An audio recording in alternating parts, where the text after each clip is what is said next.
We're live. Hello, we just spoke to you guys last night. This is once again Violent Wrestling Podcast, VWB, VWP as we're affectionately known. And we are doing our scheduled Wednesday show, which is an actual review, a proper show of everything that's happened in the last week of wrestling. As always, my best friend, my cohort, my everything, the princess of violence, Ambrose Alley. Hey, everyone. And it's seeming to come together. We're going to be a quartet, and Mr. Adam Rice is going to be joining us tonight. And depending on how paychecks fall, inside joke, um, he might be here more in the future. So, Mr. Adam Rice, Mr. Cleveland himself, is joining us. Good evening, everybody. Always happy to be here. Don't sugarcoat it. We have you like shackled in a basement somewhere, making you do this. He tells no lies, folks. He tells no lies. It's Um, dark down here, by the way. Conspicuous by his absence, he's running a little late from work. Is Metal Matt? He'll be joining us in just a few. But with time zone differences, we're going to go ahead and chit chat a little about some things before he gets here. Um, I'm not going to name names or anything, but somebody has to get their beauty sleep. Looking this good doesn't happen by accident, okay? So, how was your guys' week?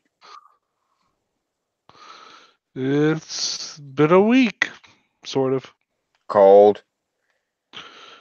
Cold, wet, work, all that fun stuff. Um, we mentioned it on our little hybrid podcast last night, and thank you again, Wing, for um, stepping in and doing that. Um, and we're not going to go into details again like we did last night. AA's been going through some stuff, and we'll just leave it at that. And well wishes to the situation and everything going on there. Get better soon.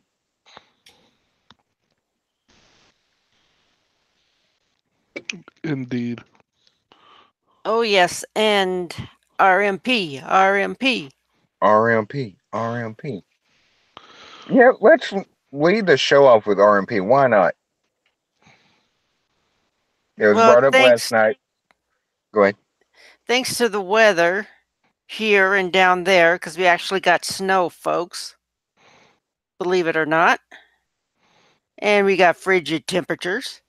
I'm not But going to be did you? able to attend the RMP chart show tomorrow night, Oh no.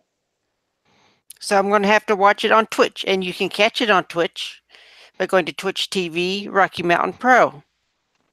Yeah, Twitch TV um backs. Damn it. See, you guys messed with me about my medicine and stuff, and this is exactly um backslash twitch.tv backslash Rocky Mountain Pro. You can watch them live. Their charge episode tomorrow from 7 p.m. Mountain Time. yeah, from so that would be 9 East 9 p.m. my time. yeah, 9 Eastern to 11 Eastern, 8 to 10 my time, 7 to 9. I'm not going through all the time zones. What is that Hawaii, Mox? You can fuck right off, sir. But I wanted to see the new RMP tag team champions, Mercury Matt Yaden and Curtis Cole. Yes. Technically, you still get to see them just on Twitch instead of in person. Like, I'm trying to make it a little better. That's certainly a glass half full way of looking at it. Yeah, it is. And I forget because they just won the championship last week. Who are they defending against tomorrow? I I have forget. no idea. I don't even have they announced it? I don't think they. They haven't announced it. Okay, I didn't think so because I keep up a little. The medicine's not that good. Like I would just completely forget something like that, or maybe it is. Well, I'm on Uh good meds, so oh, No, I just feel left out. you're right. well, you gotta get on some good meds too. Sharing is caring. I'm not at liberty to talk about that. But yeah, for those that didn't join the episode last night, the just why not episode. That Yeah, went we have off new. the rails. There, you can't go off the rails if there were never rails to begin with. But yes, it was a. It wasn't even a cluster fuck. It was just fun times. I mean, when you bring Wing into the party, like yeah, it's gonna go from here to there to here, back to there. We might find here again. We might not. But yes, Mercury, Matt Yaden, and Curtis Cole are your new Rocky Mountain Pro Tag Team Champions, which is really cool. Looking forward to them working together as champions going forward. A few ideas of where storylines could go. That might just be my WWE influence of tag teams. They got to break up. They just have to. Like somebody's got to turn on somebody. And that's before when you realize, you know what? No, they don't. Sometimes tag teams can just be a tag team. Yes, Or like the but Left Coast Gorillas, they can go their own separate ways into singles, but then come back together when they need to. they do it. Exactly. They do it perfectly how a tag should be. Like they're a team, but they one does if one wants to pursue this or do this, they don't break up. That just hey, go for it. Go for the Twitch championship or the other championships, or oh, you don't like this guy, he's a singles competitor, you go beat his ass, but we're still brothers, we're still a team. One of the best instances of this that I've ever seen was here recently, within the last calendar year, when Roppongi Vice broke up. And Beretta said, "This is, we're not breaking up. I'm just going on to pursue something different. We're Right, going to move up to the heavyweight division." And then Roppongi 3K evolved out of that. right, Uh, Granted, they never did anything with Beretta, so it was a moot point. But still, they separated them in a way that made sense, and it wasn't the typical guy turns on another guy. right, exactly. It's there's ways you can go, and I'm not discounting, like sometimes a breakup needs to happen, but it doesn't have to happen to happen. Like it doesn't have to. Seth chair shot her around the world. Like that, he couldn't have just said like, "Oh, guys, we're still cool and all, but I'm gonna go pursue single stuff." Like that had to have happened for any of that story to work. But you can do it, the flip way too. Of hey, you do your thing, I'll do my thing. And I really wish they'd do that with the New Day. Hmm. Don't break them up. Just hey, like say for instance Big E, like I want to go for the heavyweight championship, or hell put it on Xavier. Like, hey, I'm gonna pursue the IC title or the US title. We're still a team, love you guys, but I'm gonna do my own thing. Without veering into WWE conversation, one of the hardest, the worst tropes that WWE ever instituted was the idea of putting a tag team together and then breaking them up to solidify your singles competition without having a tag team replacement waiting in the wings. Because I True. remember the Hardys breaking up, which was dumb, even though it really benefited Jeff in the long run, and Matt in a way. But them breaking up that first time was dumb. The breakup of the Dudleys was god awful. We Um, talk about the breakup of the Dudleys and what happened with Devon. Uh, you mean Reverend Devon with the Deacon Batista? mm, say we didn't talk Yeah, about it, sir. yeah, we won't. Or well, even what we're seeing now with this on again, off again of Bailey and Sasha. Um, there's no there doesn't always seem to be forward planning with WWE. Shocking, I know. Uh, and that really has been manifested over the course of the last decade with their tag division. So to see something like we're seeing in RMP, where there's a story building, but they're tag champions in the short term. There's a way to Uh, do what they want to do there that doesn't have to devolve into these two feuding and then breaking up the tag team, even though that might likely happen anyway. yeah, I mean, one of the best ways of if you want to literally break them up, separate them. One of the best ways it's ever been done was that coward Marty Jannetty jumping through the window on the barber shop. Like that was Will you stop? it, and because that at least solidifies that part. Boy, that Marty Jannetty sure took off after that, didn't Yeah, big star, huge he? star. Oh yeah.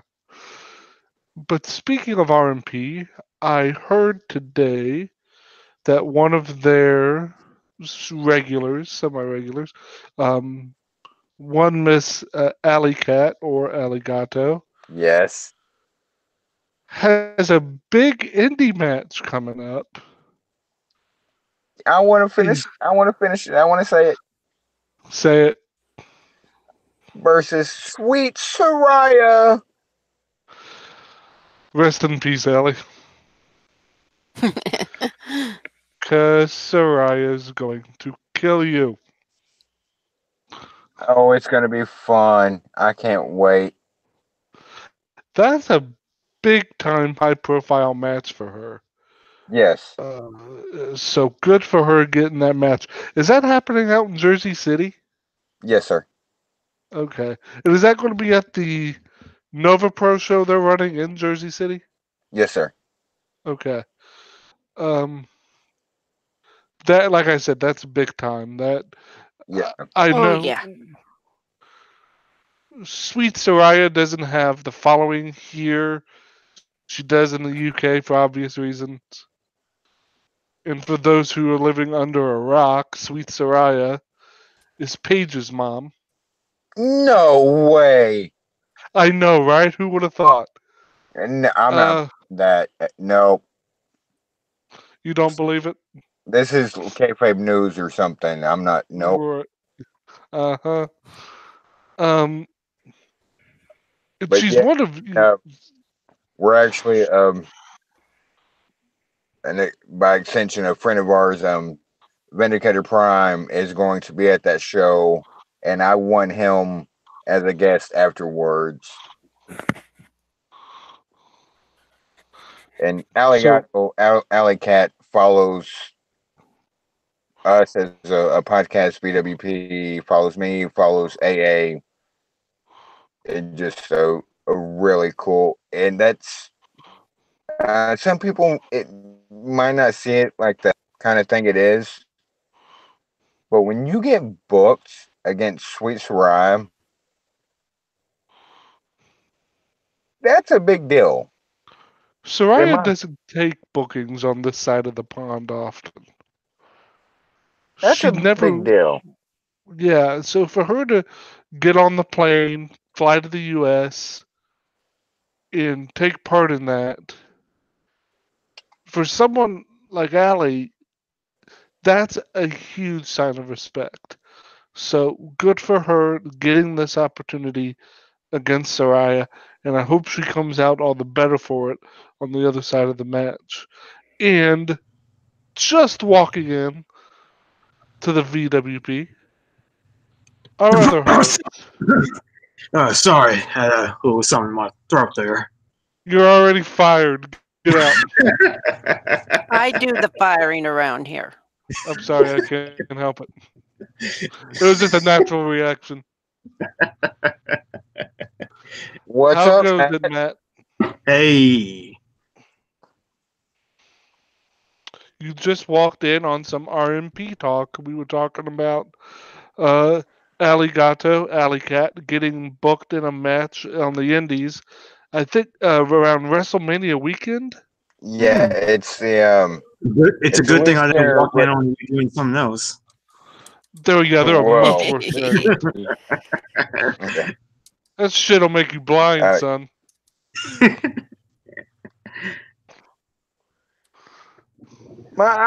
My eyes. Could be But yeah, worse. Alley Cat versus Sweet Soraya is scheduled for the. I don't know if it's actually WrestleMania weekend or the week before. It's April, so it might be WrestleMania. You know, however you want to start WrestleMania week. Fun stuff. That's big time, y'all. So good for her. And Allie's such a sweetheart. She And she really gives good is. hugs. Well, I've not yet experienced that yet, but You're not doing a good job of hiding your jealousy, sir. I tried. You failed.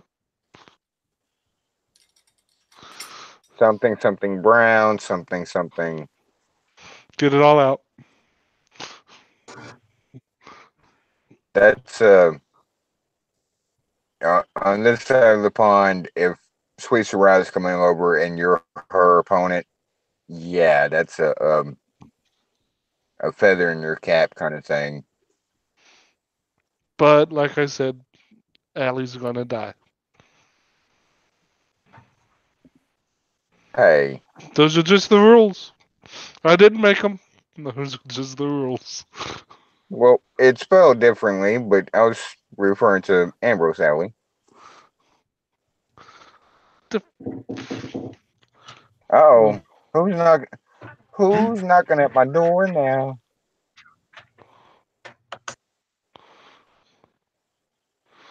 Matt, you still with us? Yeah, I'm still here. What is up? Not much. How about you? I already know what's coming. What did you have to eat on the way home from work? I actually had I already nothing. know it's coming. I've had nothing all day, to be honest. Oh Well, man, that sounds healthy.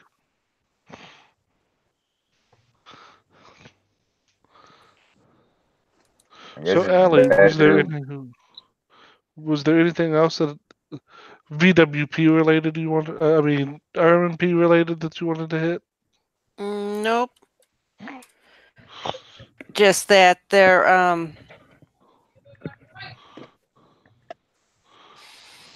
they seem to be enjoying doing a regular charge show, an ignition and charge show every Thursday. And what's nice with the ignition show is you can place, you can give bits or donate bits if you're watching on Twitch, and for certain up and coming wrestlers if you want to see them go to the main roster. So That's you a get to cool vote way. for your favorite. It's a cool Cool. way to use Twitch. That gives it a bit of interactivity. That's awesome. I'm so proud of RMP and um, everybody involved behind the scenes, and obviously it starts with Mercury Yaden. Man, what they've done just in the last calendar year of TV deals and Twitch deals and doing things like we spoke, I guess, about this 2 weeks ago, um, promoting and putting on in Colorado the first ever all women's wrestling event. Like I'm so proud of those guys. And they're not just doing it to do it, they're doing it and they're doing it well. Doing it and doing it and doing it well. Sorry, that song just popped in my head.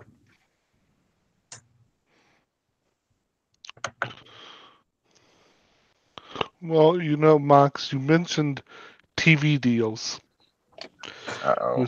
which kind of leads me into, we could go into a myriad of different topics, because right now, this week and possibly over the course of the next month, um, we're going to. There's been a lot of interesting developments regarding wrestling promotions, and not just them, but the television deals that they may or may not be entering into. Um, one is not directly television deal related. We could go to the the death of Lucha Underground, because Who didn't see that that coming? nobody, totally nobody. The supposed announcement we're supposed to be getting tomorrow regarding AEW, and the comments today by the new Fox CEO, COO, I believe, I forget which, regarding SmackDown Live and their television spot. Which And one do you think? go ahead. Which one do you think will be more interesting, sir? Um, Condense the question a little more. Okay.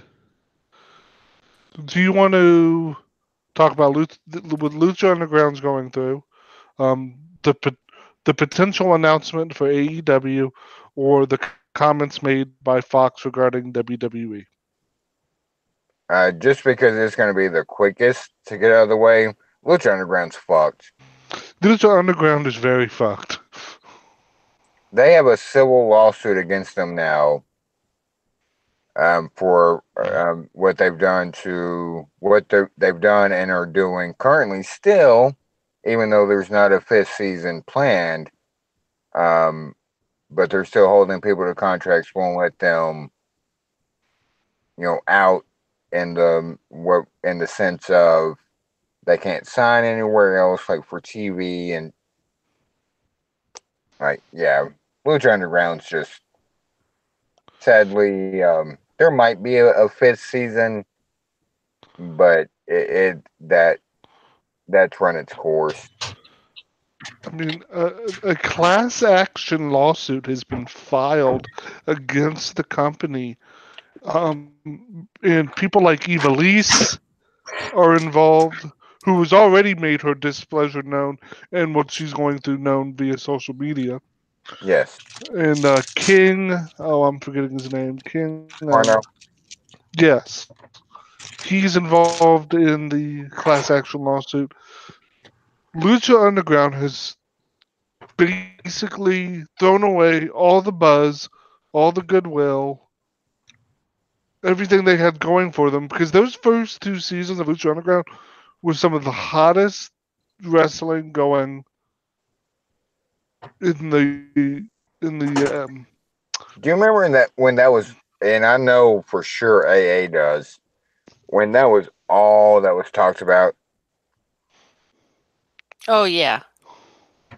That's like Lucha Underground. That hashtag LU and the tweets and now it still talks about, but for the wrong reasons. they some of this I think has to do with him having Robert Rodriguez as a money man. You could tell the what Lucha Underground was going for was very heavily influenced by Robert Rodriguez's directing style. If you've ever seen a Robert Rodriguez movie, it looks a lot like a Lucha Underground episode. Yeah, This- I mean, you want to know what the best Robert Rodriguez movie is? What would that be? Desperado. Don't you start. Oh Lord. See, this But is what you were missing last night. Oh dear God. But do you see from his movies the grainy art house kind of style that he uses was definitely used in Lucha Underground. And the narrative that this was a narrative driven show. Which works so well. Like this is wrestling that in 2012, Yeah, this is season 5. Yeah, about 2012, 20. No, 2011. Anyway, this was wrestling that we hadn't been presented to in a long time. more like 2014, 2015, kind of. But you're right. They were doing something aesthetically different, Yeah, introducing wrestlers we hadn't seen from Mexico for the most part, and then just they the overall presentation. It wasn't what we had become accustomed to of the weekly shows. This was like they really went in on the soap opera stuff and the backstage, and it worked so well. the temple was a Yeah, great setting.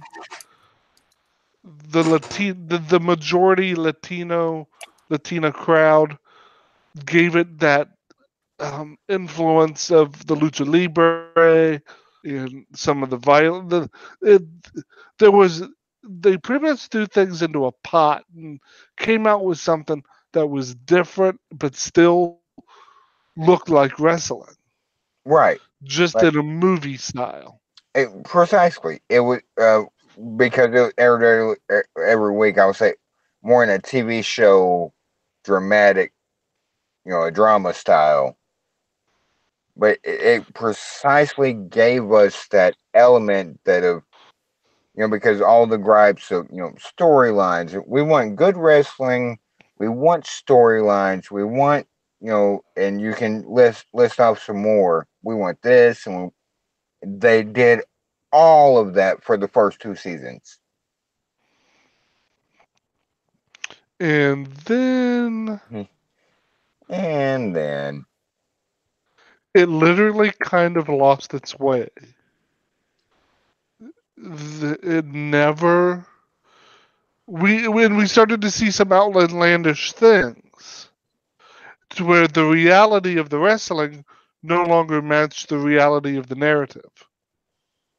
And when you start messing with reality, you start to lose something because you still have to operate within a realm of what could be, not of, well, hell, let's throw something against the wall. yeah, but if you're doing a wrestling show, you still have to confine yourself to a certain aspect of the actual wrestling, and are just like, let's go all balls in. Let's be the craziest, and not craziest like a CZW Moxley, taking a Salazar to the like, not that kind of crazy. They just season 3 was. Whew. But I liked that they introduced new talent into new households. They were not afraid to do intergender wrestling at first. They got kind of weird with that too. Hell, even Alberto Del Rio managed to make an impact on Lucha Underground. So, my reaction exactly. Thank you, Matt.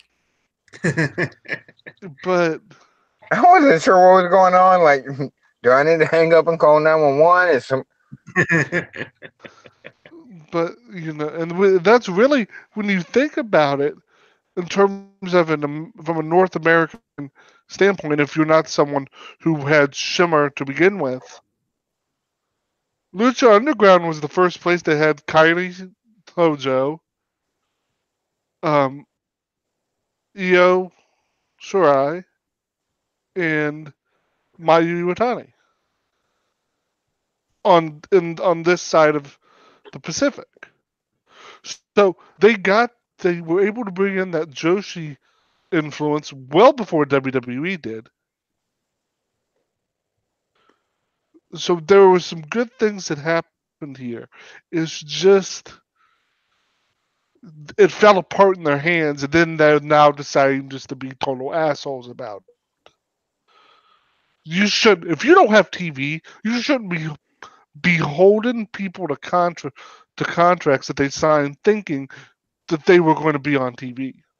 yeah, and that's where my problem lies. Is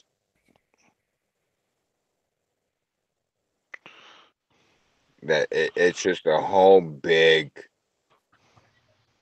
like a rubber band ball of bullshit of, and we saw this coming around when they finally got the funding and stuff for season 3, and they started doing these lockdown contracts. Like, oh, that's not going to end well, and here we are. Yep. But so pour one out for Lucha Underground if you have the time. You don't have Well, to. wait the alcohol, but I will. In fact, I'll do it right now. I will drink one for Lucha Underground. But what a great thing that was, and could have gone on further, and just I'm gonna go ahead and say it. We won't see a season 5, and Lucha Underground won't be anything more than this past season. And drink. It'll be a footnote in the modern landscape of professional wrestling. Yeah. When it could have been more. Speaking But of go something, right ahead. that was AEW rumors. Oh my god. Okay. Where do you start? Let's start with Matt. Will start this from in the past week, who's not just already signed but rumored to be going. Let's play a new game with Matt. Who's leaving MLW for AEW?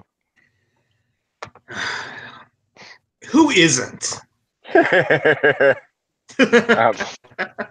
Like, they are taking everybody that I love.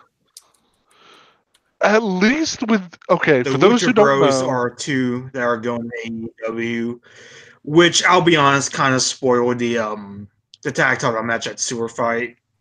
I mean, I figured the Hart Foundation were going to win anyway, but still. And also, we just got word that Jimmy Havoc will be going to AEW. But from what I have heard that it's not an exclusive contract. I have heard the same thing, that he signed a non-exclusive deal with AEW. And MLW just announced that he would be returned to MLW soon. Uh, so that'll be interesting to see how that works in terms of pay, what he is and isn't allowed to do, those sort of things. The other rumored potential maybe signing. Thunder Stealer. Do you want it? No, go ahead. I gave you Sweet Soraya. Can I have this? Sure. Sean Ross Sapp of Fightful. In Drink. passing, yep. In passing, mentioned on his show that that a major WWE superstar will listen to an offer if large enough from AEW. In Sean Sapp's own words, Big Show's going that to AEW. damn sure isn't Big Show. You said big superstar. Well, okay, I'm sorry. Um, According to Sapp, that wrestler is Randy Orton. I hear voices in my head. And they're telling me there ain't no way that's happening. Yeah, I don't think it happens either. Yeah. But let's play with this idea for a second. Listen, Randy, did you hear the word did you hear the adjective play? yes, Sorry. Had to. I know. Um, Now, Sapp would later amend his statement to say that Randy would be open to negotiations, but this isn't something that's for sure going to happen. However, the fact that it's Randy Orton in this rumor brings up a myriad of questions. Namely, how much money would it take AEW to land Randy Orton? And would it make any financial sense for them to do it? Give him the ownership of the Jacksonville Jaguars, and he might think about it. Who the hell would want to own the Jaguars? Money's money, sir. That's true. They're not losing money. They might suck and their attendance is down, but they're not losing money. Let's look at Randy Orton for a second. How old is Randy? He's past 35, right? Yeah, 38, something like that. Which Uh, surprised the fuck out of me when I found out I'm older than Randy, but that's neither here nor there. Randy Orton, first of all, third generation superstar. And we know how WWE feels about legacy talent. Orton is 38 and will turn 39 this year. Hey, so just off the top of my head, I got it right. Do So I get a third brownie generation, point or something, or even a brownie? how about a golf clap? No. Okay. So legacy superstar, and let's not forget, Randy is a part of one of the greatest developmental classes in wrestling ever. Period. Yes. Ever. Orton, Cena, Lesnar, Benjamin. Um, who am I forgetting? I was about to say, and he always gets forgetting, but I'm going to let you sit there and ponder. You're talking about OVW 2002. Yeah. And go ahead. Stew on it, sir, because I'm not giving you the answer. Who am I forgetting?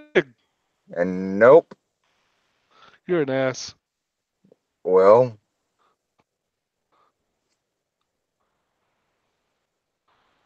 Um,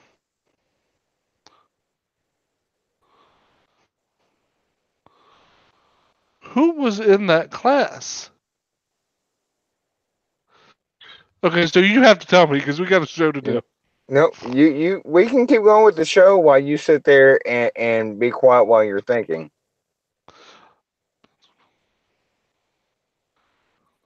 Or we can just be quiet altogether.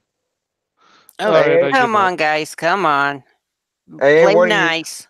what do you think? What do you think about Randy Orton going to AEW? You think it's just hogwash, or do you think there might be some chance? It's hogwash. Okay. I was trying to Trading buy. class aside, my point was the Orton is a WWE talent from the beginning. He's homegrown, multi-time world champion. You can argue whether or not he was number 2 or number 3 to Cena over the course of his career, but the company always viewed him as a major star. And even though he's on the backside of his career, They still do, him they still do. and they're not wrong in that either.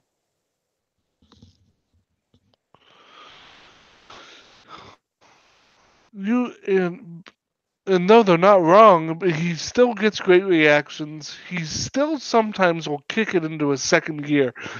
Orton always gets the label for being complacent and lazy, and for the most part, he is when he doesn't care because he knows he's in a safe spot. He's over everything else you can think of.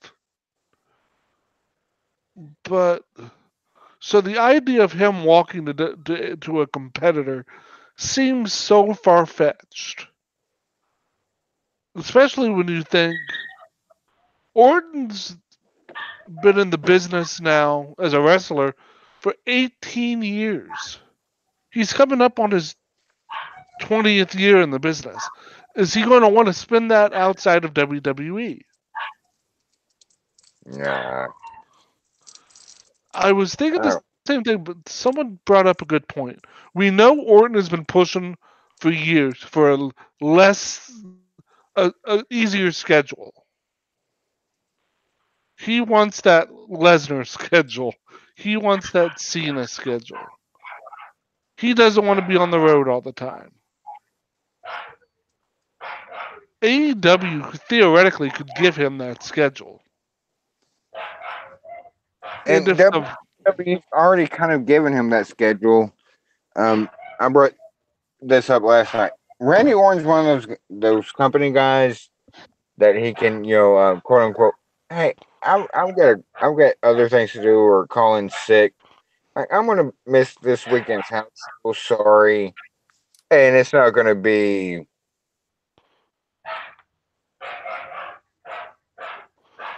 like a big fuss about it. So since apparently you don't know how to work a computer or anything, you want me to tell you who the one you missed is? oh, Batista. I did forget. Did I forget Batista? Yeah, I did. Um, it it. So I could see Orton maybe going to AEW if the money's close and they give him some sweetheart schedule, but that's reaching. I This is don't where see it you happen, get to be honest. I think he will consider it, but I think he'll use it as leverage for a renegotiated WWE contract. this is where you get into Randy Orton's made plenty of money in the business. And Randy Orton, yeah, there's a lot of talk about some other things like, hey, I probably won't ever shake the man's hand, but Right? he's made money and he hasn't been done with his money. I mean, I wouldn't want to touch it after what he's been doing with some bags, but that's a different story.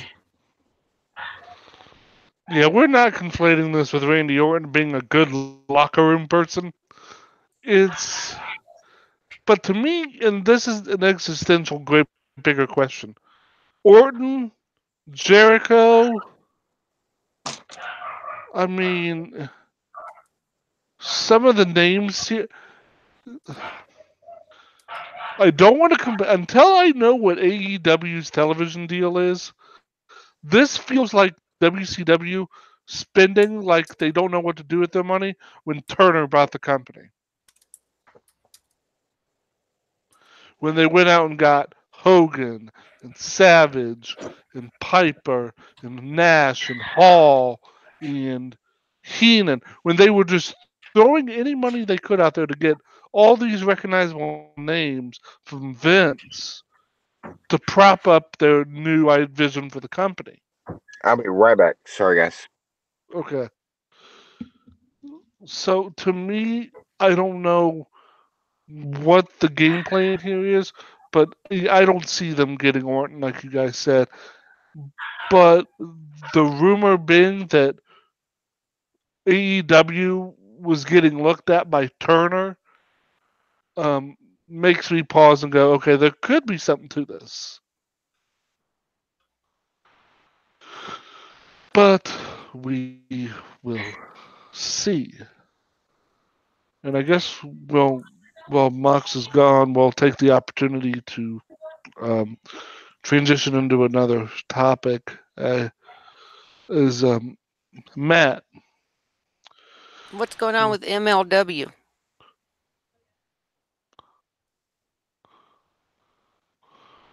Matt. Matt.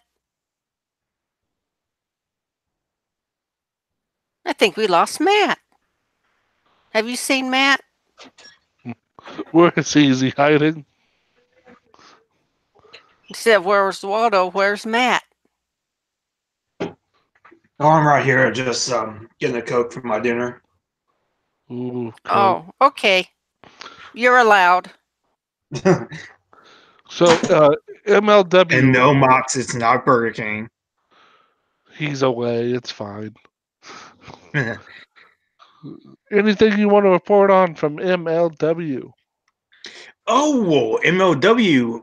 Well, first of all, I want to talk about the fusion episode that happened before on Friday, because the main event was Brian Pillman Jr. versus Tommy Dreamer in an empty arena match, which was pretty entertaining for the most part. And it's when Brian Pillman Jr. used the deadliest weapon of them all. A jar of mayo. Yep. A jar of mayo. He's not lying. It was a jar of mayo. Yeah. Just rubs it all in Tommy Dreamer's face. There's no really else really where you can go from there. That was the thing that happened. And then there was MLW Super Fight, which was their big event Saturday. We only had 3 matches on the actual live broadcast. The first match was the Lucha Bros versus the Hart Foundation for the tag team titles. Really good match. I mean, like I said earlier, they kind of telegraphed who was going to win here, mainly because the AEW news had gotten out about a couple of days beforehand. But overall, it was a pretty good match. Pentagon really needs to get better masks because it seems to get torn apart in every single match he has. And it's like, it's to the point where I can pretty much figure out what he looks like.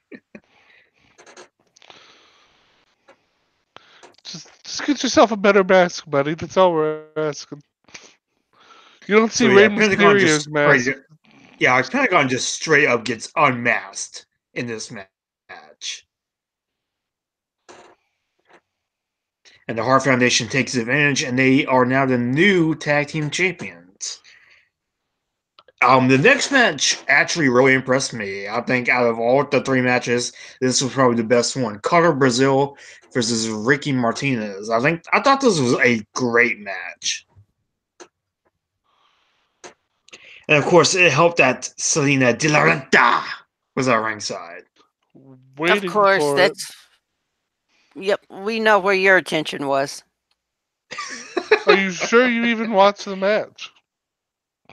Oh, I watched the match, and it was actually a really great match. A lot of intensity, which was what it needed. And the finish of the match comes where Selena Delenta ends up spraying some pepper spray into Carla Brazil's eyes, helping Ricky Martinez get the win. And then the main event match was Low Key versus Filthy Tom Lawler for the MLW Championship. I really don't want to say this match was underwhelming, but it was obvious that it was rushed because they only had 5 minutes to work with. So it was a pretty good match. Loki ends up going through a table, gets choked out by Tom Lawler. Tom Lawler is the new MLW champion. I mean, But was it ruched? Oh,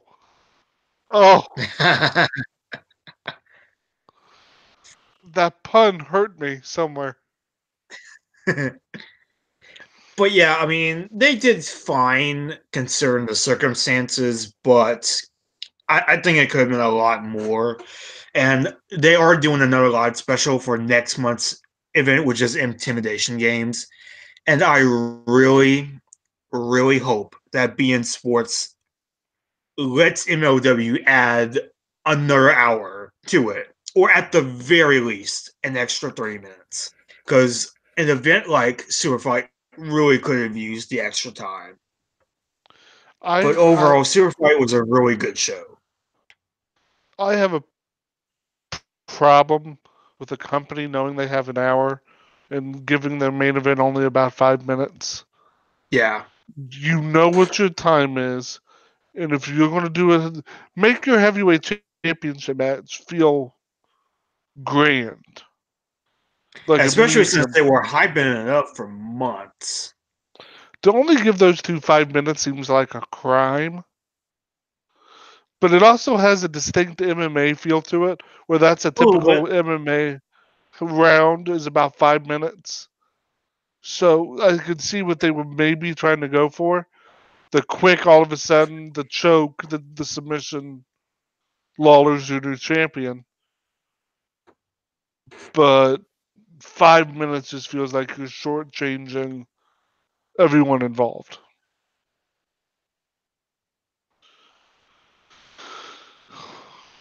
Well, you better put some respect on filthy Tom Lawler's name. Come on now.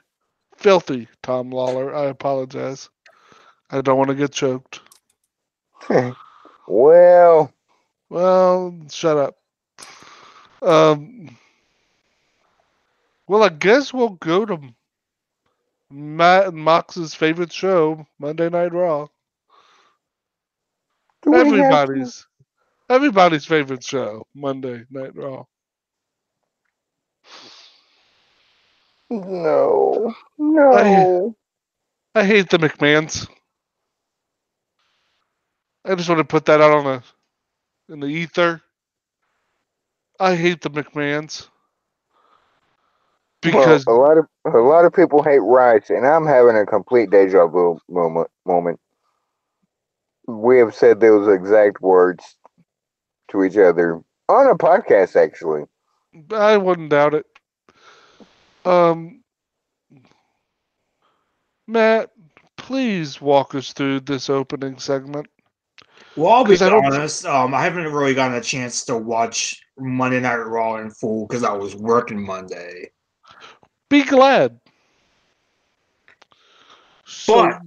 But I was able to watch the first couple of segments and immediately regretted it. Well, because the very first segment was them deciding to suspend the best wrestler on the roster. They were suspending Mustafa Ali? I didn't want to be the one to say it. Or Buddy Murphy? Well, I'm confused. Matt's silence says it all. Yes. I don't understand why they're interjecting themselves into this. I really don't. Again. It was just flat out dumb. I get why? Because and this is another fucked up problem. You have 2 pay-per-views to get through before you even get to WrestleMania. Hashtag problem. So you can't just have Becky just clowning Ronda every week. But to do it like this, just dumb. And it's not just that. Someone pointed out to me, again, they're using the Austin playbook. This time, page for page. Yes. Wrestler gets injured. Company won't let wrestler compete until injury is either healed or they get checked out. Wrestler snaps, attacks authority figure. Authority figure punishes wrestler. What happens next, folks? Wrestler eventually gets over on authority figure and gets match they're asking for. Damn, I wanted a blown up limousine or. Can he really be in it this time? It screams that they're devoid of ideas, they're devoid of a creative process, they're devoid of any new ideas. Matt, I know how much you love Becky, but I have to say it. She isn't Austin. Nobody will be Austin again. What worked for him is not going to work for every superstar you want to turn into the next big thing. Yes. And I agree. I honestly agree. There's only one of each. Don't be the next Stone Cold Steve Austin. Be the first, the man Becky Lynch. And I think Becky herself would even say that. She has worked so hard to get to this point that it does her a disservice to give her Austin's retread. But now there's And also it's gotten to the point where now it's, I don't know, 50-50 would be right, but are they doing 100% Austin retread, or are we doing an Austin retread with the other half being Daniel Bryan 2014 retread? with the triple threat. You They get it. might, Triple threat. Triple threat. Somebody from Ohio and gets it. I hate you. I think they're doing both. They're amalgamating Austin 90. What was that? 96. I would say around 97, 98. 97. 97 Austin with 2014 Daniel Bryan, and they're expecting good results. No. Without actually doing what made that so successful. They're doing like when I'm a cook, like everybody knows me and my food.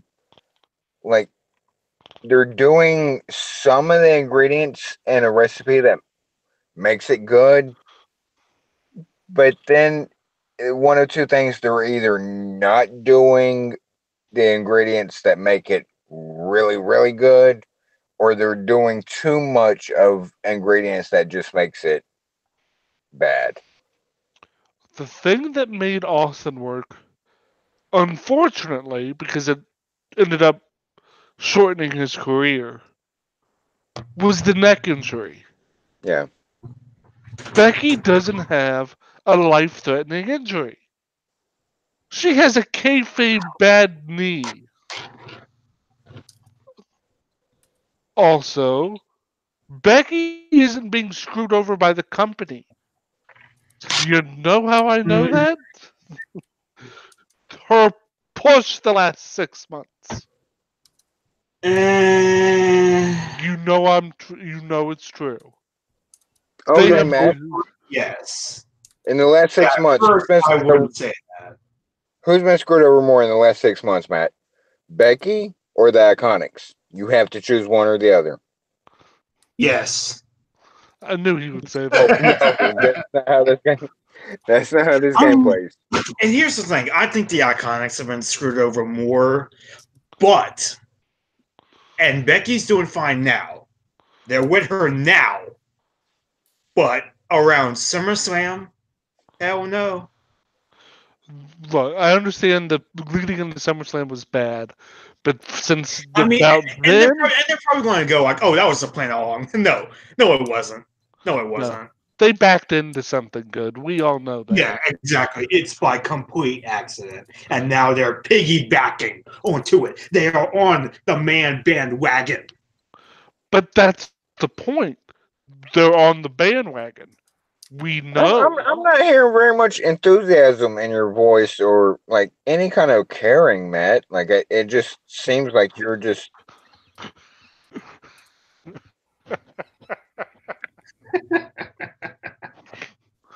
And once again, and I've pointed this out on Twitter, every time the company has something hot going on that was not immediately of the McMahon's creation, they interject themselves into it. Every time. Well, technically, Stephanie invented women. So I forgot. by fault, like she invented Becky Lynch. And also, Ronda Rousey, Oh dear God. I understand she had a match that preceded this, but to get up into Becky's face and talk about unprofessionalism,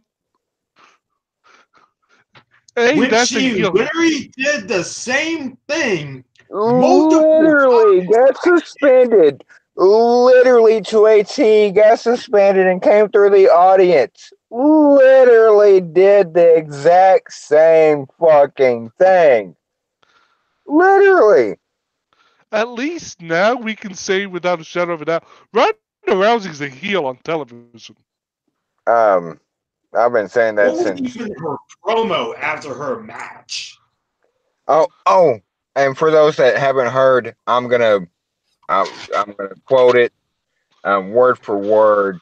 Sorry to make you guys listen to this that have already heard it, but it shouldn't be long. I'm gonna quote it real quick. So if you sweat hogs in Kansas City can keep the noise down, I'm gonna quote Ronda Rousey's promo.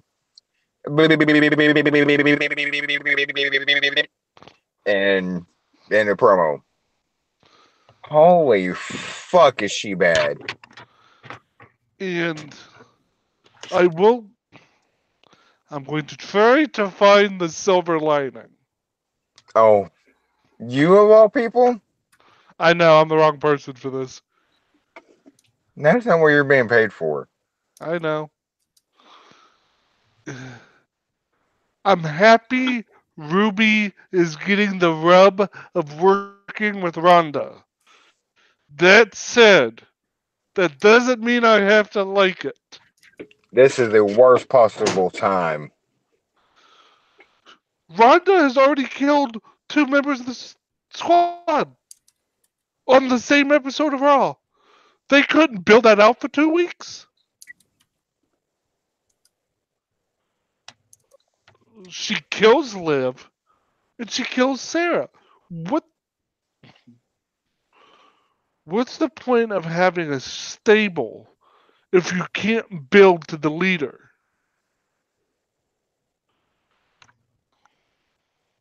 You know what? I'm not going to say that because Mox will run with it. But it doesn't make narrative sense to do what they did on Raw at all. Nope. Ruby's going to get killed at Fastlane. We know this, right? Yeah, that's not even like I'm writing with a pencil so I can use an eraser. That's ink and blood that's happening. What I asked it the last time I was on. But why does Ronda not seem to grasp the basic tenets of what she's doing?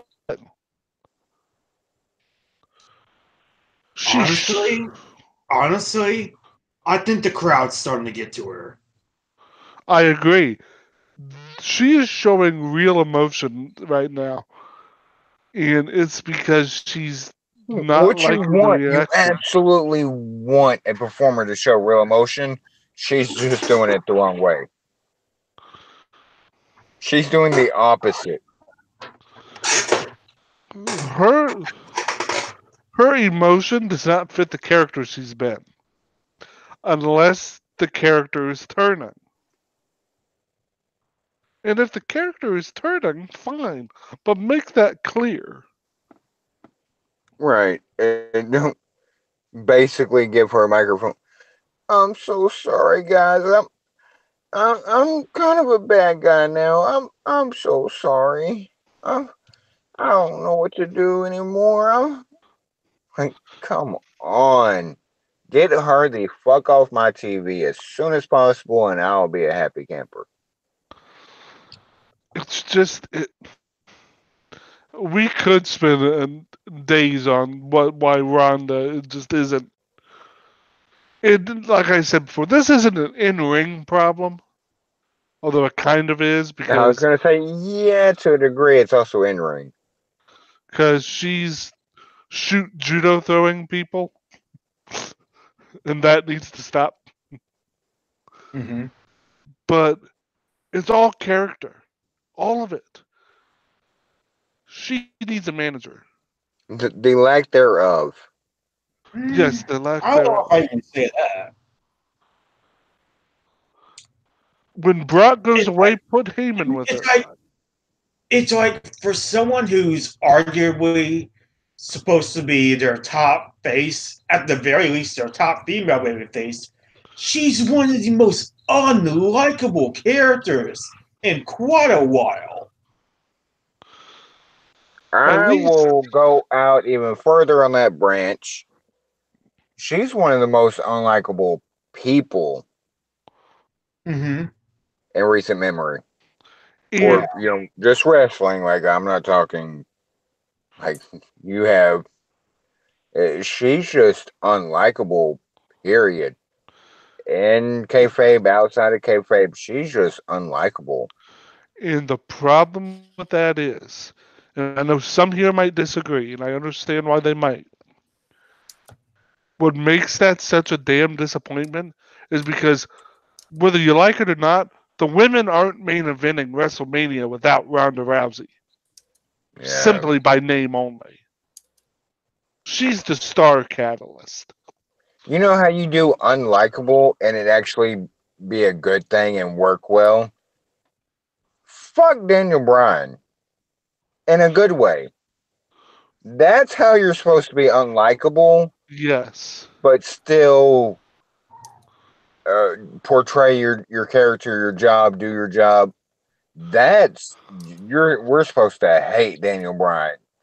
Mm-hmm. Like if you eat a sliver of meat tonight, or just which is what I'm doing right now. I'm eating a turkey sandwich. Daniel Bryan is unlikable. Is the kind of unlikable you want to put your money down to get his ass whipped. yes. Where Yeah, Ron is more of a even if he is doing a bad CJ Parker impression, but that's a different story. Oh God. Ronda's unlikable. Ronda's unlikable makes you want to turn off the television. yes, Yeah. like yeah, exactly.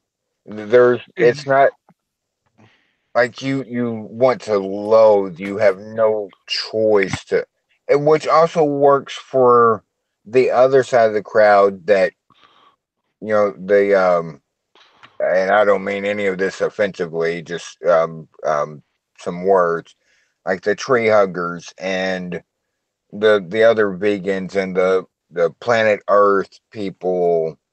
Like you will get that some kind of support, but vast majority just for that they loathe him and just somebody punch this hippie motherfucker in his face and get him to shut up. Where Ronda, it's, can we just, somebody punch her in her face and nobody really care? Like, can you just go away now? Can she please drop the title to Ruby at Fastlane and we can do Becky versus Ruby in the main event? Yes. Matt Des Please. Moines, if you're listening, please. Please. We've set it into existence, Matt Des Moines. Matt Diaz. I'm like, please. Because But I no, there's can't zero chance do. in hell of that I happening. know. But could you imagine Becky versus Ruby main eventing? Oh, but don't forget now, breaking news of, and this takes me back to, I don't know if you guys have watched Scrubs, but the chief resident, co-chief, co-chief, co-chief, you know, the co-main event Yeah. shit. I'm chief resident, co-chief, co-chief. Yes, the news that the WWE is going to trot out this co-main event bullshit for Brock and Seth. I don't care. But if you don't put Becky, Ronda, or Becky, Ronda, Charlotte, whatever it ends up being, on last, The fans are going to hijack the show. the fans will The openly revolt. Yeah, what would be even better, literally, if it's going to be a co-main event, and because it's going to be a triple threat. I've said this. How long ago has it been now? What?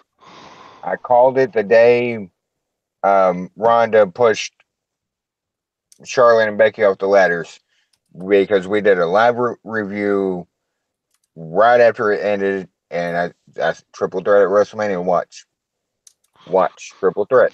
So that's gonna happen. It needs to be a singles match. They have been building to the idea of the triple threat for months. If they really want to finish off Ronda Charlotte so badly, just do it a freaking fast lane. Just get over with. I don't care. No, you know what's going to happen at Fastlane. I mean, this isn't breaking news. We all know what's coming at Fastlane. Becky versus Charlotte for the right to face Ronda at WrestleMania. Let's go, Becky. Becky's Royal Rumble win will be on the line. We know. We know what's coming. Coming out of that is we're going to see whether or not they still decide to shoehorn Charlotte into the match at Mania. Hashtag shoehorn Charlotte. Nicely done. But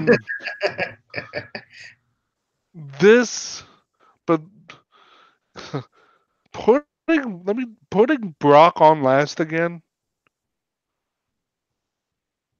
gives me an ulcer. I can feel it forming as I speak. And this is coming from a Browns fan, so you know he's serious. No shit.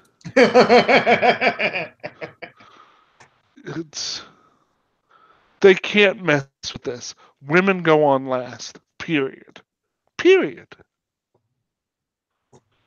If it were me, I'm building WrestleMania around the Raw Women's Championship, the SmackDown's Women's Championship, and the Tag Team Championships. That's what I'm building Mania around. But the company just doesn't seem to know what to do with what they have in front of them. It's like they have grease on their hands and they're fumbling around with something.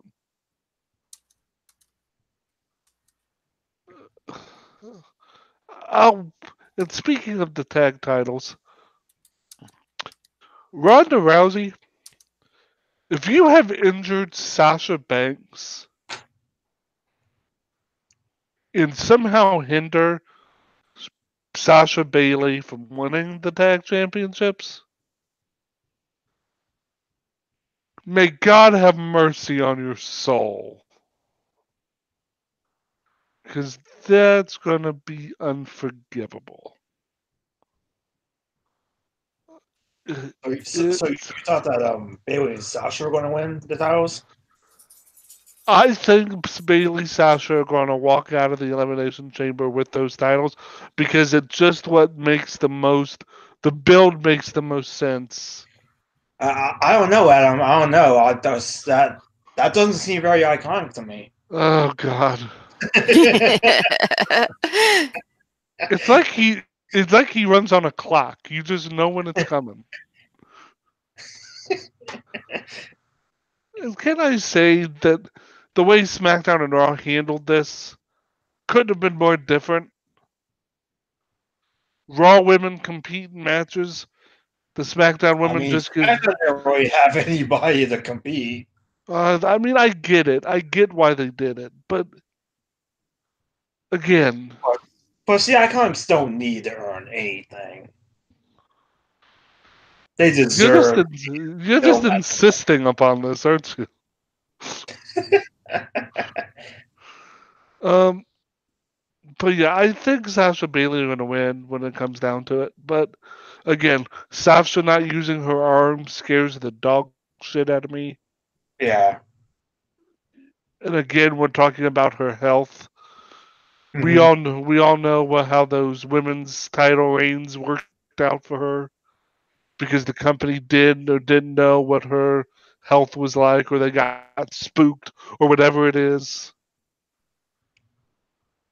Those two have to win.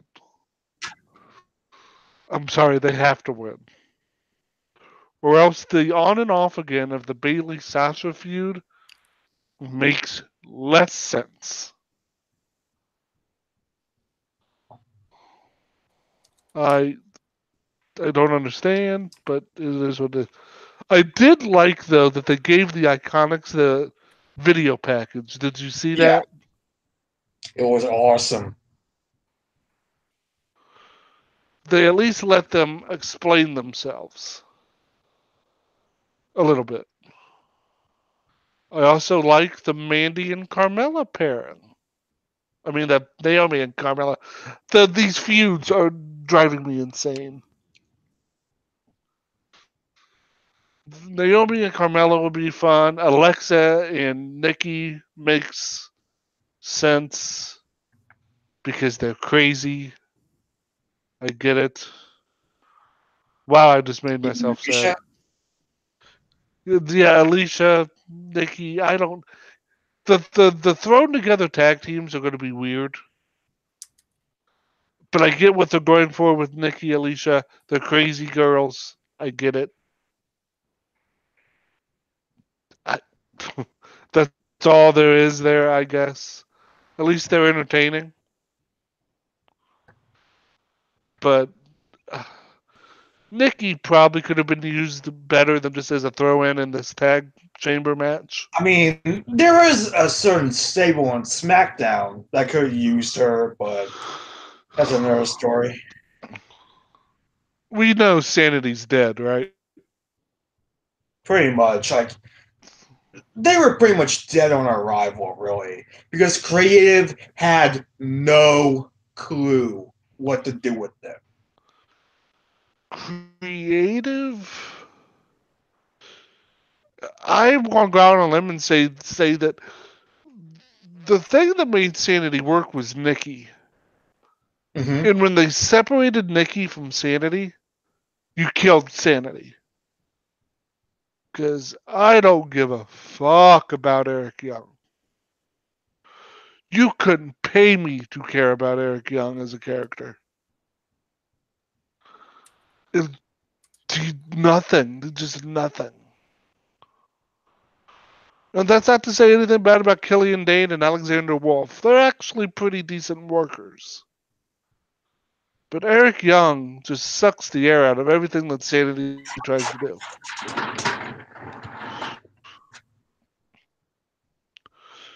And so, but yeah, Sanity's dead.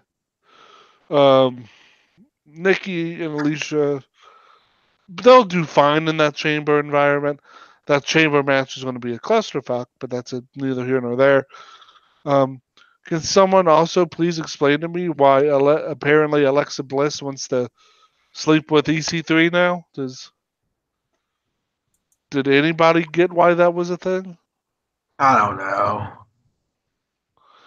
Do they really have nothing for Alexa? Oh, they have something for her. They want her to be Alexa Lena. That's what they want her to be.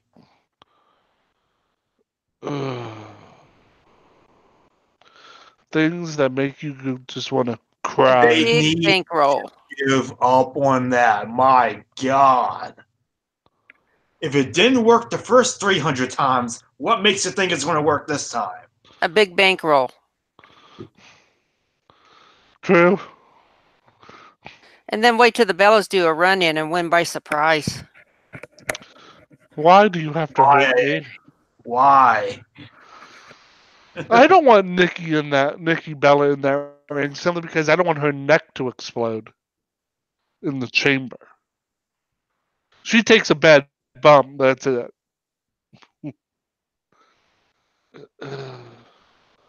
Bree is. But hey, at least we know Dean Ambrose is going to get an awesome feud with Nia Jax on the way out the door. Oh, yeah. Wonderful. Why did they have Ambrose job to EC3? Out of all the people, why EC3? Because Dean is going to be on his back a lot the next Pretty 3 months on much. his way out the door. They really are just going to have him be a jobber for the next few months. Him and his, and I quote, raw sexual magnetism. That was actually a pretty funny line. Those are words he said on Raw to Nia Jax. I mean, is he not wrong? Confused. I'm not one to comment on Dean Ambrose's sexual magnetism. He has it. Trust me, he has it. I knew it. I knew it. Thank you, Allie. You know, by the way, he's not 10 feet from his wife as he says that, but that's neither here nor there. Imagine being Renee Young having to call Dean Ambrose versus Nia Jax at WrestleMania because that's what this is looking like is going to happen. I want to stab myself in the eye with a fork. That's how angry this makes me. Although, I will say, the EC1 and EC2 line was pretty funny. What happened to EC1 and EC2? EC3. There he is. But no, yeah, EC3 coming in, jobbing to EC3. I mean, to be fair to him, he needs somewhere to start. He needs that I introductory mean, he could go back to feud. TNA. I mean, I wouldn't wish that on my worst enemy. because I can't stand the EC3. I really can't.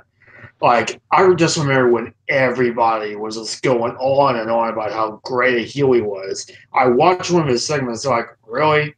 This is what everybody's going crazy about? It was really just the generic rich heel gimmick. It really was. There really wasn't anything that different or that innovative to it, I thought. Yeah. Maybe it was because it was happening in TNA. Maybe that was the one good thing that TNA had left at that time. I don't know. Yeah, I don't get it, Ian. I don't get. He does need a place to start, but having Dean Ambrose be that place doesn't make sense. And this whole thing with Nia doesn't make sense. And this whole thing with Alexa doesn't make sense. None of it makes sense. And the Bailey and Sasha getting jumped by Alicia and Nikki on their match, and Bailey doing the heavy load and getting the victory, which actually told a pretty good story, the toughness of Bailey and all that stuff. But you move on to There really isn't a whole lot of good things going on Raw right now, are there? Not really. I'm honestly not even on SmackDown either, to be honest. No, because SmackDown opened up with Becky, and then Charlotte. Yeah, I love the way that Charlotte went. Well, way to steal Roman Reigns' entrance. He hasn't used that in 3 years. Yeah, he doesn't walk through the crowd anymore, in case anyone hasn't been paying attention. And then Hunter comes out. Why? Oh, yeah, you had to love Triple H's character deconstruction essay. I know some people who did say they liked that promo because it fits his I character. didn't think it was awful, but I don't know. It just kind of felt like he was just tearing down his character for really no reason. And then, well, one of the best parts is Hunter turning to Charlotte. Literally, he's right up in her face when he says, "This has nothing to do with you. Get out." She wasn't happy. Then again, she usually isn't. And then, as Hunter goes to leave the ring, Becky asks him, "Hey, how's your wife?" Because on Raw, Becky put hands on Stephanie, which got her suspended. Which Completely unfair. At least they're consistent. Ronda got suspended for it, and then Becky got suspended for it. Honestly, Ronda got a title shot to be unsuspended, if I remember correctly. No, you're right. I think you're right. In case of anyone's wondering why we haven't heard Mox in a minute, he dropped. So he dropped. Where is Moxie? I don't know where he went, but hopefully Is he breaking up another Shadow Elmo fight? Probably. Yeah, Poor probably. It. So there's the tie-in, but then again, she's suspended, and then she is immediately able to show up on SmackDown, confront Hunter, slap the shit out of him, and then gets to kind of walk away. Because she's the man, that's why. We know, Matt. We know. And again on SmackDown, at least this week they gave Asuka a video package, and that's it. Asuka may end up getting shortchanged in all of this, and I'm not happy about it. But yeah, I mean, it's just that it does feel like they just don't really know what to do with a character like Asuka. Combined with the fact that Asuka, at the end of the day, she's just not that interested in the character. She really isn't. there's a language issue. I don't even think it's that, to be honest, because I think it's the way that they kind of what's the word I'm looking for? I think it's I don't know exactly what the word I'm trying to look for is, but I really don't think you really need to have Asuka cut promos every single week or even long promos. Like she's not the kind of character that needs to do that. She can convey a lot of emotion and just like she really can just do that without having to use a lot of words. She has natural charisma, so she can convey what she means through her body language and presence. Cutting 15-minute or 10-minute or even 5-minute long promos, it doesn't fit her character, and it does her no. But there's no benefit to her speaking that long, because eventually the broken English catches up with her, and the fans don't want to listen to it.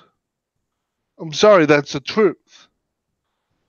She's hard to understand sometimes, especially when she starts yelling. I understand she's trying to do something for emphasis, but it's not needed. Just walk in, convey your message in a different format, and then if you need to speak, just say, nobody is ready for Asuka. That's your line. If you need to say anything more than that, you might be in trouble. It's once again not putting a performer in the best spot to succeed. Mm-hmm. And we've seen it time after time after time. Hell, they've done it to Dean Ambrose. Ambrose, hell, Dean Ambrose in the company has always been someone who they've tried to make a PG version of John Moxley. The problem is PG John Moxley doesn't work,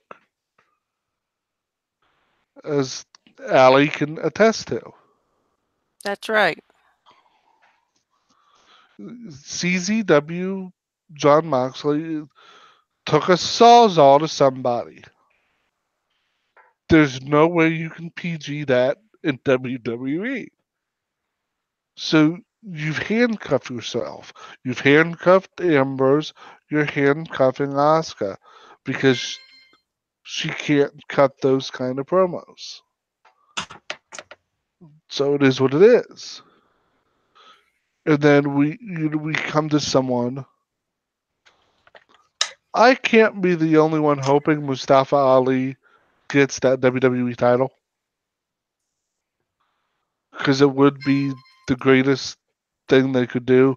Or Joe. Samoa Joe winning would be great too. But at the end of the day, I don't want to say that and take away from what Daniel's doing, because what Daniel's doing is really funny. But the hemp and wood belt, the Eric Rowan thing is still weird, but him calling him his intellectual peer was funny. Everything Daniel Bryan is doing right now works so far. We know they could screw this up,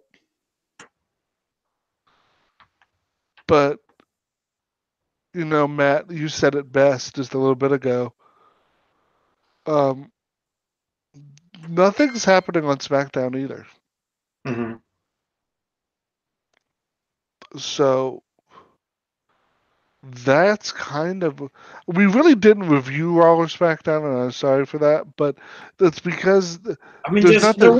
there really wasn't that much to say about either show. So yeah, and everything isn't. We're all thinking about WrestleMania. And until we get to Mania, nothing's set in stone. Well, if nothing's set in stone, there's nothing to talk about. So we're in this holding pattern. Fastlane and Elimination Chamber are throwaway pay-per-views, despite what's going on them. I call them the speed bumps on the road to WrestleMania. The only other news or something that tangibly came out this week was the first inductees into the WWE Hall of Fame got leaked, kind of. And who would those be? The first inductees into the Hall of Fame this year, they will get announced sometime here soon.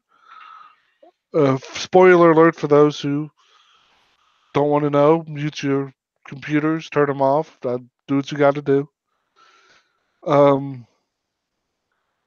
The first inductees will be the original Hart Foundation. Sweet. Brian Pillman Jr., Davey Boy Smith Jr., and Teddy Hart are getting inducted? Awesome. Oh, dear God.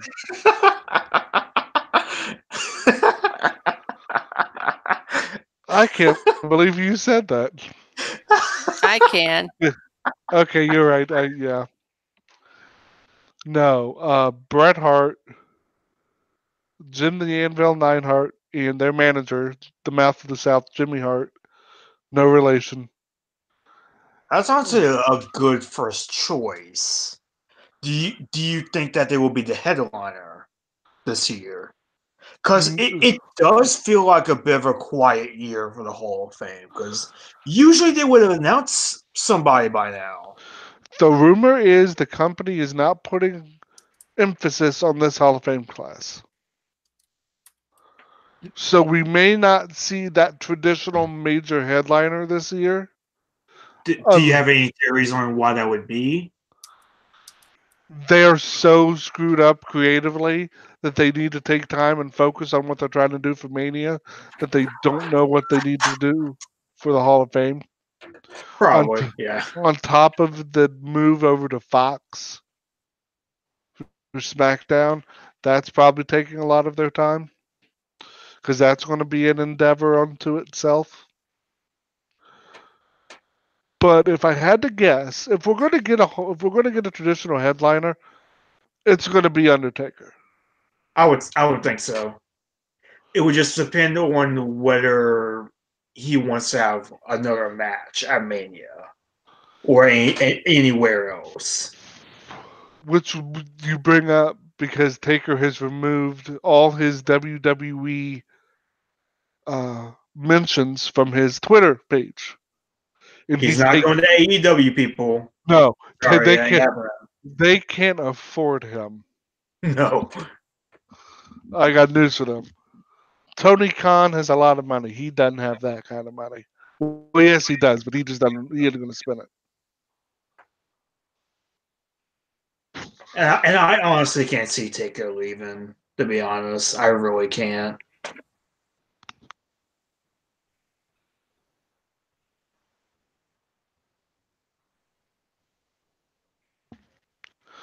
It's weird in that he would do that, but I don't want to. I can't begin to speculate on why Taker would do that, but that's beside the I point. think I've heard rumors that he wants to do more conventions and more autograph sessions independent of WWE. I could see that. I mean, the guy wants to get out there. I never pictured Taker being a convention guy because he's been there so long and he's made Mm-hmm. so much money. Why does he need the few shekels he could make at a convention compared to what he has in his bank account?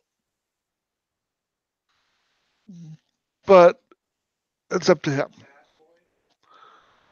And so, and the big part of the Hart Foundation going in is that it makes two new double inductees.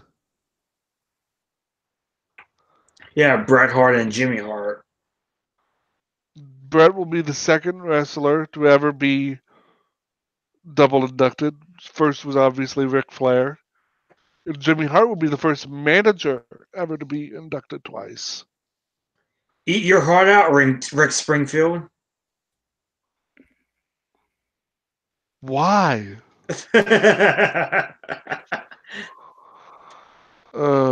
Whatever. So I could see them being the. If they are the first announced, they may be the headliner, and would be them being the double inductees two times over, and obviously Anvil going in post his passing. I can see Natty being the one being asked to induct them, which is what probably will happen. Yeah, I could see that happening. So I could. There's probably some precedence here for them to be um, the headliner, but we'll find out. But congratulations to them. Hart Foundation as a team absolutely deserve to be inducted. One of the best tag teams of the 80s. They were kind of innovative in a way, but they deserve it. And you don't need me to go into a spiel about the Hart Foundation. Everyone knows. But I am sitting here thinking, is there anything else you guys want to hit? I think we've covered it all. Yeah, What I do think you we think, have. Matt? I think we have covered it all. I think. Can't really think of Um, anything else. there were the SmackDown comments by the Fox COO, but I'll let people look those up. That those comments are a little interesting, but I'll let people look that up. Uh, but outside of that, there really nothing really else is hitting my head regarding this past week in professional wrestling. So with that said, sorry the Mox couldn't come back. I don't know what happened. Allie, have you heard anything? I haven't heard anything. Matt? I haven't heard anything either. All right. Well, wherever Mox is, hope he's doing well. He's all right, and we'll be sure to be in contact with him soon. Oh, yeah. Miss Allie, would you be so kind as to take us out for the evening? Okay, well, how can they get a hold of you, Mr. Rice? You can get a hold of me at PWFan01 on Twitter. I know no one really has, but I still want to throw that out there in case anybody wants to engage in any sort of conversation. That's where you'll find me, and I'll be in the daily and nightly over at Gateside Seats should you want to contact there. Matt?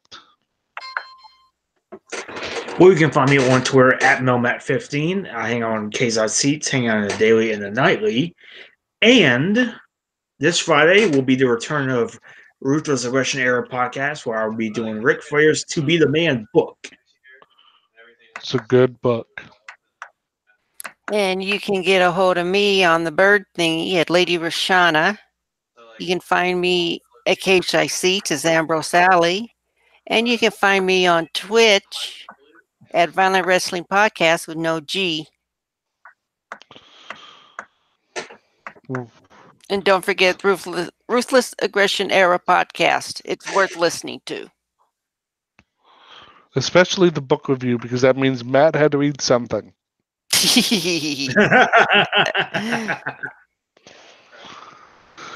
So that will be an experience. I'd like to thank Allie and Matt and Mox for once again allowing me to be on their podcast. They don't have to do this. I'm just a glutton for punishment. Thank you for being on, Adam. Thank you again. And thank you, everyone, for tuning in and listening. Luckily, I didn't have a dog and cat fight to break up here. So that worked out. Always got to break up those pet fights. Why would anybody want to pick on Cassie the Wonder Dog? No, Cassie the Wonder Dog was picking on Savannah the cat. That heel. Ba-dum-tis. Ba-dum-dum. Well, Allie, your show.